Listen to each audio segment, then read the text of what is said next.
Hi, I'm Chris Williams with Software Assurance Tools team at NASA IV&V. I'm the contractor team lead, and we're going to be talking to you today about some research we've been doing with artificial intelligence and a requirements analysis tool that we've developed at IV&V.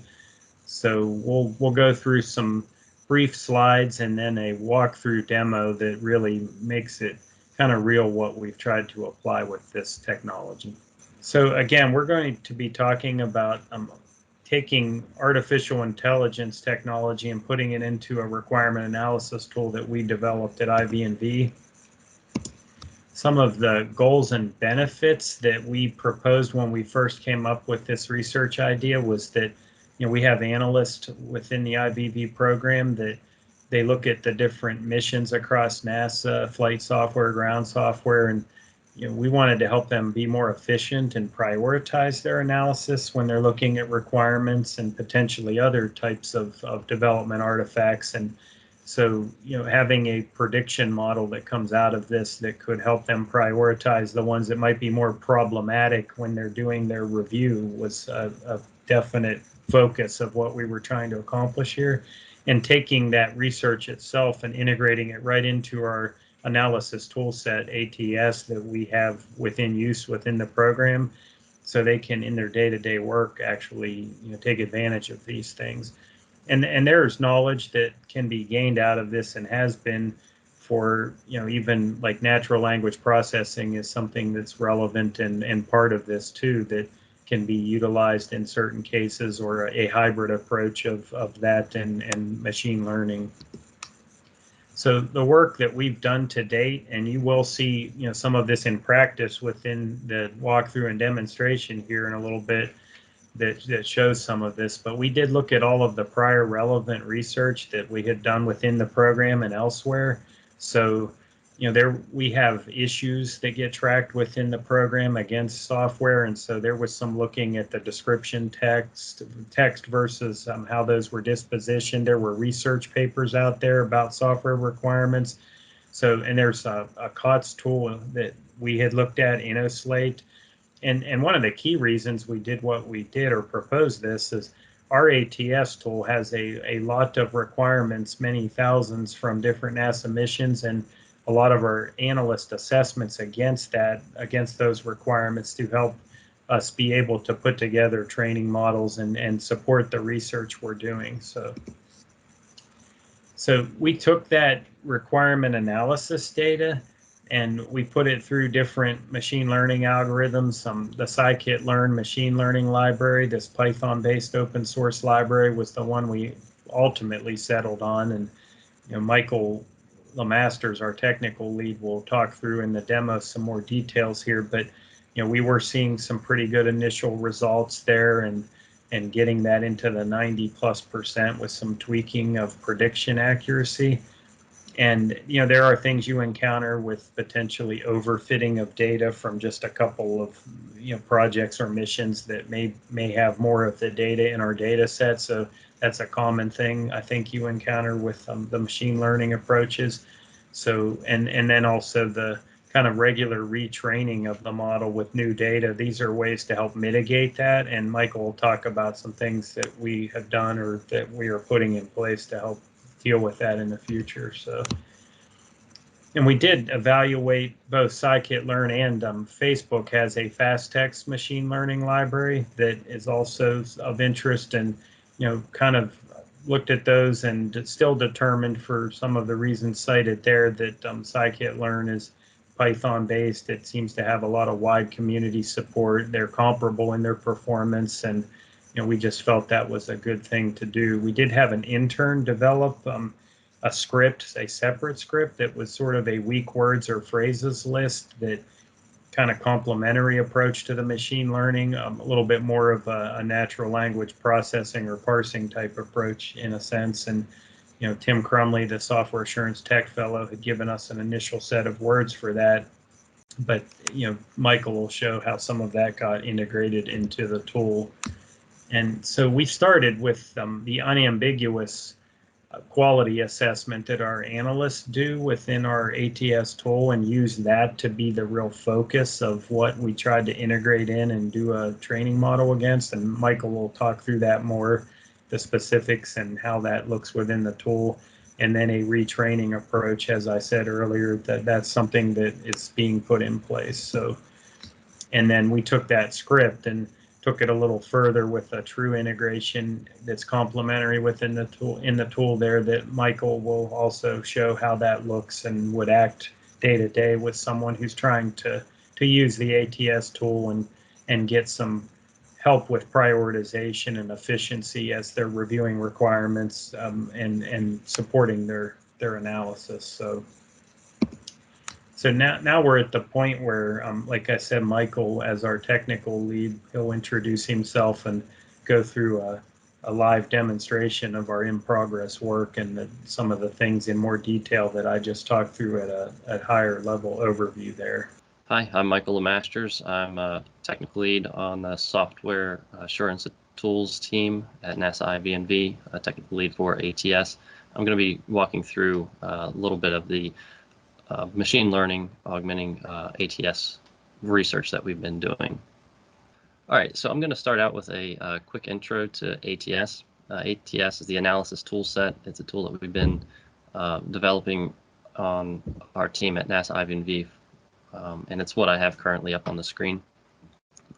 ATS provides a number of different capabilities for assisting with doing software analysis. Today's focus is going to be primarily centered on requirements analysis capability.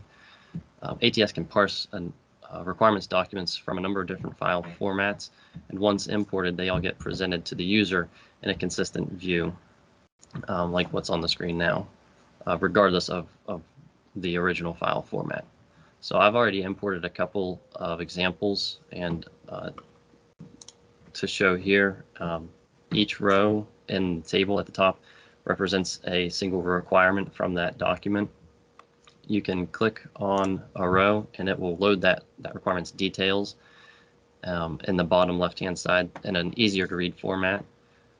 And it also shows a form on the bottom right where users can enter in any findings that they have about the quality of the requirement. In particular interest in this is the analysis fields. These are true-false fields that allow the analyst to make claims about the quality of the requirement, such as whether it's ambiguous or not, consistent, complete, so on and so forth. So ATS has been in use for a number of years at IV&V. So we have a lot of requirements that have already been imported, analyzed by our analysts, and requirement quality findings saved. So we're investigating whether or not an AI could be used to evaluate this historical requirements data, the analysis data, and then make predictions about the quality of any other requirements or any new requirements that haven't been analyzed yet. And then if we are able to get an accurate predictions out of an AI or machine learning model, we want to be able to feed those predictions back to the user to help them prioritize their efforts. So what we're trying to do is text classification. It's a process of applying a class or a label or categorization or whatever you want to call it to some text based on its contents. The way that's done with machine learning is you train a machine learning model on text that's already been classified or labeled so that it's able to learn how different pieces of text should be labeled. So in our case, we're taking analyzed requirements from the ATS tool with the state of those analysis fields as our classification and wanting to get predictions of the state of those fields for additional requirements. Based on the amount of analysis data we have on requirement ambiguity, we thought that this unambiguous flag would be a good candidate to start out with testing and training a machine learning prediction model to see what results we can get. So that's where our initial focus has been. So our research into machine learning has led us to a number of different tools and libraries, as Chris mentioned, two of them in particular, FastText and scikit-learn. We've really been focused on scikit-learn. It's a Python library that provides a good deal of flexibility in using different machine learning and text classification algorithms. And it also provides the ability to tweak parameters for those algorithms so that you can increase the accuracy of your prediction model. Scikit-learn also provides a number of example scripts to help you get started and showcase its capabilities. And I actually started from one of those scripts, which runs a number of different text classification algorithms against the same data set so that you can compare the accuracy and speed performance of the different text classification algorithms. So we took their example script and modified it to run against our own requirement data set, with the analysis that's been saved. And as mentioned during the slides, we were able to get prediction models that were scoring as high as 94% accurate when predicting the unambiguous flag on requirements. And from what we've seen, if you're getting scores in the 80 to 85% range, you're considered to have a pretty decent prediction model. So the fact that we were getting as high as 94 was a good testament that we had a good use case for machine learning here. So one caveat with the prediction scores we found was that the high accuracy is true when the prediction model is trained and tested on requirements from the same project or the same mission. When one project's requirements are left out of the training set and all the other projects are used for training the prediction model, the prediction scores drop down between 65 to 75%, depending on the algorithm used and the project that was being tested, basically the requirement data that was being used as your test and training data sets. This was likely due to some overfitting of the prediction model, where it was possibly understanding some nuances and patterns that were used in the projects, the way the projects defined their requirements. So a plan to help alleviate this concern of overfitting is just to regularly retrain the prediction model so that it's always learning from more analyzed requirements, including requirements from any new projects. And it's just probably a good practice in general to just always be retraining so that it can always get, your prediction model can always get more and more accurate.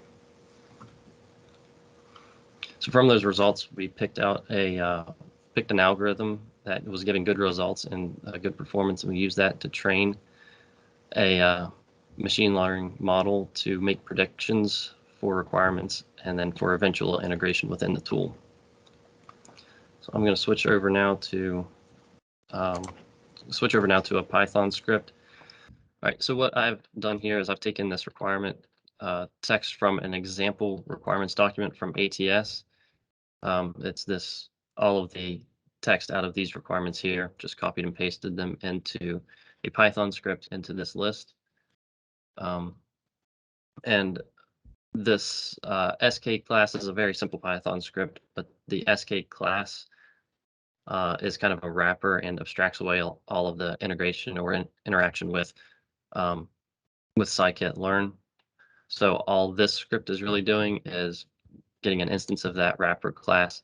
It's loading our prediction model that is trained against our existing requirements analysis data. And then it's passing in those strings, telling it to predict that classifier. So running the script, we get a simple output. This runs in just a couple of seconds. What we get right now, we get some pretty simple output. It's outputting the probabilities of each requirement being flagged as ambiguous. So the first one showing that it's 60%, that's basically saying that it's kind of a confidence score. It's 60% confident that this first requirement will be flagged as ambiguous. So anything above 50% will be predicted as ambiguous, and anything below 50% is not ambiguous. And it's predicting that it won't be ambiguous because it's a little more well written or whatever. So what we want to do is be able to take these prediction scores that are being outputted here and get them back to our users in ATS. So what we've done is effectively taken this script that makes these predictions, or a version of this script, uh, and turned it into a web service that's available for our ATS users, so that they are able to the ATS is able to make requests to the web service and get predictions for any of the requirements, and then bring those predictions back to the user. Okay, so now we're getting some predictions out of scikit-learn and a Python script. We want to be able to get those predictions into ATS so that our users can make use of the predictions and help hopefully prioritize their time.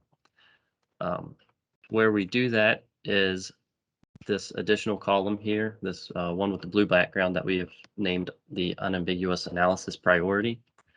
So ATS is making a call to our web service that is running the Python script and working with scikit-learn, getting the results of that as those numeric percentages, and then it's converting it into a 4-level system that we have: low, medium, high, and highest. ATS allows you to easily sort and filter this by just clicking on the column, so we can sort these pretty quickly, and you can easily find low, medium. We don't have examples of any high, but there's another high level and then a highest level. While we were working on this machine learning aspect of the research, we also got into discussion of the evaluation of weak words and weak phrases, and how a machine learning model's predictions might compare to a direct rule type algorithm that just checks the requirement text for any weak words or phrases that leave the requirement kind of open-ended. So words such as adequate, can, may, or, and as the examples that we have here, we've got a column that shows the weak phrases found, TBD and be capable of, or a couple of other things that were considered weak phrases. So we also have this weak phrases column added in that will list any of the weak words or weak phrases found in the requirement text. So this first one, for example, has TBD, and it also has be capable of. The second one, second highest one, actually has TBD in it twice. Telemetry packet in TBD, and then telemetry at TBD hertz. So a couple of different things that really just help the analyst determine where they need to spend most of their effort, and then potentially even give them a little bit of insight into what could be causing the prediction model to be flagging these as highest for being ambiguous. So the machine learning model is not being fed these weak phrases. It's actually determining all of this on its own, just based on historical analysis data. So there's a likely what's going on is the machine learning model is seeing that historically things with maybe TBD have been flagged as ambiguous in the past. There could be a number of other things that go into its determination of its classification or labeling of that as being ambiguous. We don't get a whole lot of insight into why it's giving the predictions that it does, but we can kind of make our own observations about what we think could be happening. So having TBD and having the weak phrases found listed for us kind of helps us get a little bit of potential insight into what it's predicting. The same thing with the second one, it has TBD. And then the third one that's listed as highest, it doesn't have any weak phrases found, but if we look at the text of it, the ground system shall identify all hazardous or critical commands. That word all, that could be the deciding factor. It's possible that historically our analysts have seen that this word all is used and it's just considered a little too broad. And so they've frequently flagged those as ambiguous in the past, and so the machine learning models is potentially picking up on that. But there isn't always necessarily a direct correlation between weak phrases being found and a requirement being flagged as ambiguous, for example, be capable of, as in this one, but it was predicted to be a low priority or likely not going to be flagged as ambiguous.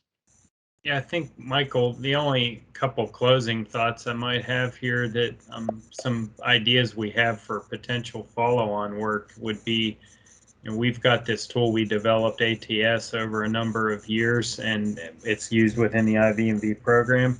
And we're looking at possibly being able to put this tool together in a way that could be utilized elsewhere within NASA and take advantage of some of these technologies like the machine learning and even things like weak phrase identification.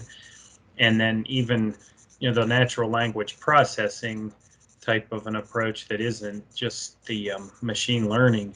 There are some things that others have even been researching, like some complementary antonyms was one of the research topics that someone was looking at. So basically just straight textual things that occur within the requirement text. And it could be in requirement standards like INCOS or some of the NASA standards. There are things that, and weak phrases is sort of in that same realm of those types of things that are the straight textual sort of parsing and identification of patterns of interest that would be really a hybrid or complementary to just the straight AI machine learning approach. So those are some things that we're looking at for the future. So, and one other thing that we're looking at potentially for the future is that right now we're just looking at the ambiguous analysis field. The groundwork's laid for training and making predictions on the requirements, other quality attributes as well. So we haven't implemented so that it actually gives us predictions for these other analysis fields, but we have evaluated models that that are doing predictions and basically tested against those other attributes, and they seem to give us similar results as ambiguity. So there's definitely some potential there for us to expand this into other quality attributes. So I think that's pretty much what we had for our presentation. We do want to thank anyone who was able to watch this, and there will be a slide at the end that has my contact information if you have any questions or want to follow up with us with our software assurance tools team. So thank you for your time today.